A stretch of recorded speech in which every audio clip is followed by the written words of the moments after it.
Ontem eu recebi uma carta que se referia a um evento que ocorreu há quase um ano atrás, em 4 de dezembro de 1951.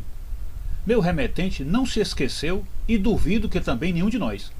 Foi a noite em que o ônibus 1 se dirigiu contra uma coluna de jovens cadetes, fuzileiros do exército, em Chatham, e matou 24 deles. Vocês se lembram? E a carta faz algumas perguntas simples, mas fundamentais. Onde estava Deus nessa noite de dezembro? Por que ele não o impediu? Não é suposto Deus ser bom? Não é suposto ele nos amar? Quer Deus que nós soframos? E se a resposta para essa pergunta for sim, eu não tenho certeza se Deus quer particularmente que sejamos felizes. Eu creio que Ele quer que estejamos disponíveis para amar e ser amados. Ele quer que cresçamos. Eu sugiro a você que é porque Ele nos ama que Ele nos concede o dom do sofrimento. Por outras palavras, a dor é o megafone de Deus para despertar um mundo surdo. Veja, nós somos como blocos de pedra, na qual o escultor desenha a forma do homem. E a batida de sua talhadeira, que tanto nos magoa, é o que nos torna perfeitos. Muito obrigado.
Os amados irmãos devem se lembrar de um filme que foi lançado há muito tempo atrás, deixamos aqui a data em que ele foi lançado, que em inglês se chama Shadowlands, e em português seria Terra das Sombras, e conta um trecho da vida de C.S. Lewis, sobretudo naquele episódio do encontro dele, do namoro dele, do casamento dele com a Joy Gresham, né? Então conta aquela história da vida dele, que de fato é uma história muito triste, né? Afinal de contas, vê-se até o ator que faz o papel do C.S. Lewis, que é aquele Anthony Hopkins, vê-se ele chorando, um ator extraordinário que sabe fazer a cena muito bem.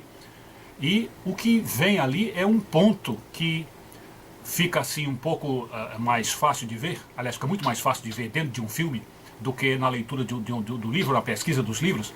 E este ponto é que vem nos atiçar, nos realçar para esta questão, que nós aqui na escola, que somos os chamados lewisianos puristas, aquele pessoal que acredita de fato na independência e autonomia de C.S. Lewis em relação às teologias institucionalizadas nas denominações protestantes. Então nós acreditamos que há independência e autonomia de Lewis em relação a isto, ou seja, que a teologia dele não é denominacional ou não está institucionalizada em nenhum credo existente. E como ele mesmo diz, defende apenas o cristianismo autêntico, somente o cristianismo autêntico, o cristianismo original. Então, devido a essa questão de acreditarmos em Lewis como autônomo e independente das teologias das igrejas protestantes, nós, ao assistirmos ou revermos aquele filme, percebemos num trecho uma passagem onde fica provado que a teologia lewisiana não é a teologia protestante. Fica bem claro isso. E por que dizemos assim?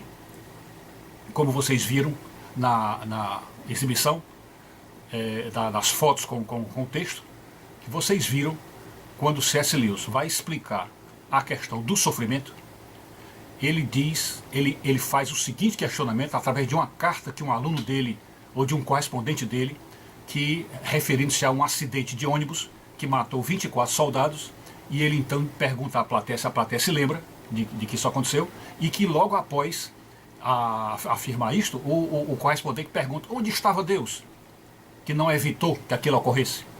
Onde estava Deus, que não impediu que aqueles soldados morressem? E aí ele continua a pergunta e diz: não é de supor que Deus nos ame? Deus não é bom? Não é de supor que Ele nos ame, que Ele é bom? Então como é que Ele permitiu, ou como é que Ele aceita que tragédias dessa natureza aconteçam? E qual é a resposta que C.S. Lewis dá? C.S. Lewis diz explicitamente, diretamente, e o filme mostra isso bem claro. Ele diz: Deus não deseja a nossa felicidade. Ele diz assim: eu ouso supor com vocês, eu ouso sugerir a vocês que Deus não deseja a nossa felicidade. O que de fato Deus deseja é que nós saibamos amar e sejamos amáveis. Saibamos amar e sejamos amáveis. Então nisto aí está o resumo do pensamento de Lewis, baseado na questão da perdição da alma humana diante do pecado, no tremendo buraco que a alma humana caiu, no tremendo labirinto em que a alma humana se meteu. Então, dentro deste tremendo labirinto, a única forma de salvar e de resgatar a alma humana é através de vários métodos de resgate. Vários métodos de resgate. E nesse sentido, a chamada fé em Cristo fica muito diminuta, no sentido protestante do termo, fica muito diminuta, a não ser que entendamos a fé com um sentido muito mais amplo, incluindo aí até a caridade, a transformação do ser, o arrependimento dos pecados. Se a gente incluir tudo isso na fé, então aí a fé tem um lugar especial para se ver. Mas na verdade, quando C.S. Lewis diz que para que nós sejamos perfeitos, que Deus nos trata como pedras, são pedras que Ele está dilapidando, que Ele está usando o seu cinzel para dilapidar e moldar o ser humano para que nós sejamos perfeitos. Então, se isto daí é o instrumento da salvação, se é aquilo que Deus realmente prepara para que nós sejamos salvos e possamos aceitar viver no reino de Deus, que é o reino de santidade, um reino, portanto, completamente diferente de tudo que a gente viveu, porque o que a gente vive aqui é o contrário da santidade.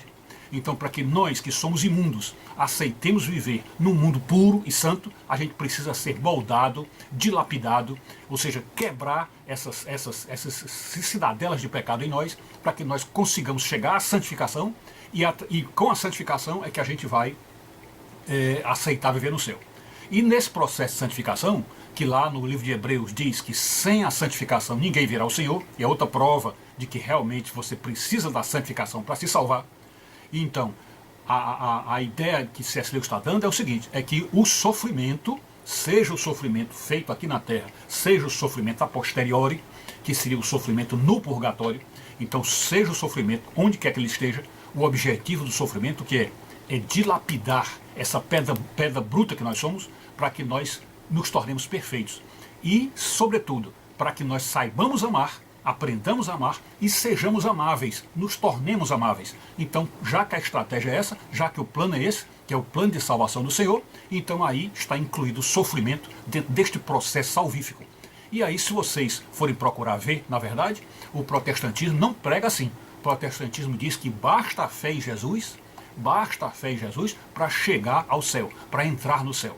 E às vezes eles nem explicam que esta fé em Jesus tem uma série de pressupostos. Um dos pressupostos que é inquestionável e irreversível, irrecorrível, é o fato de que é necessário o arrependimento de pecados. Portanto, de nada adianta a fé sem arrependimento de pecados. E Jesus foi muito mais longe. Como eu já disse em outros vídeos e em artigos e tudo, quando alguém se aproximava de Jesus, como o caso do jovem rico, se aproximava de Jesus e perguntava: Senhor, o que devo fazer para ser salvo? Jesus podia, se ele fosse um protestante, ele podia simplesmente dizer assim: olha, crê em mim e será salvo. Né? Como diz lá no livro de Atos, crê em mim e será salvo, tu e a tua casa. Podia dizer assim. Mas não, Jesus diz assim: vai e pratica os mandamentos. Vai e pratica os mandamentos. Aí o jovem ainda questionou: mas que mandamentos? Aí ele disse: amarás ao seu Deus de todo o coração, não pecarás, não adulterarás, não roubarás, não furtarás. Então, os 10 mandamentos, Jesus jogou para isso. Então, se as boas obras não tivessem nenhum sentido para a salvação, como é que Jesus ia dar uma resposta dessa? Quando era muito mais fácil ele dizer, creia em mim e será salvo. Né? Então, fora isso também tem aquela outra questão que ele diz, aquele que quer vir após mim, ou como se dissesse assim, se você quer ser salvo, se você quiser vir após mim, a si mesmo se negue, tome a sua cruz, que é o sofrimento, tome a sua cruz e siga-me. Então Jesus diz que aquele que quiser ir atrás dele, e portanto ir ao céu com ele, precisa negar-se a si mesmo, ou seja, renunciar à carne, renunciar aos prazeres da carne, tomar a cruz do sofrimento para chegar ao céu.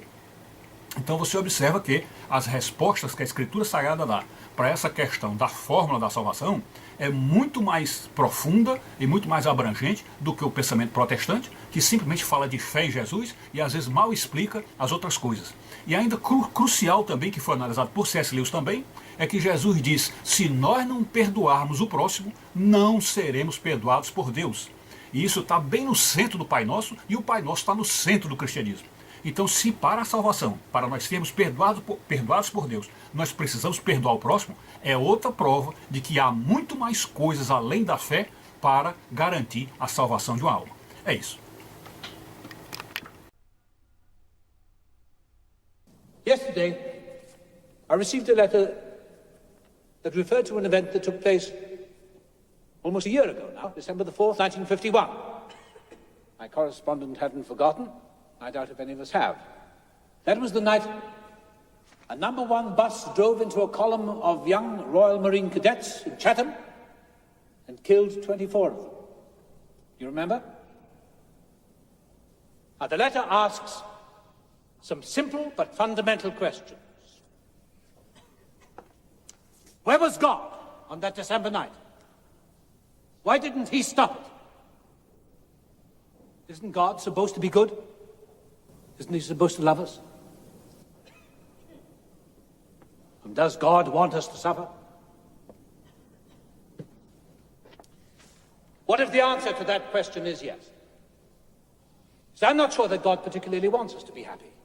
I think he wants us to be able to love and be loved. He wants us to grow up. I suggest to you that it is because God loves us that he makes us the gift of suffering. Put it another way, pain is God's megaphone to rouse a deaf world.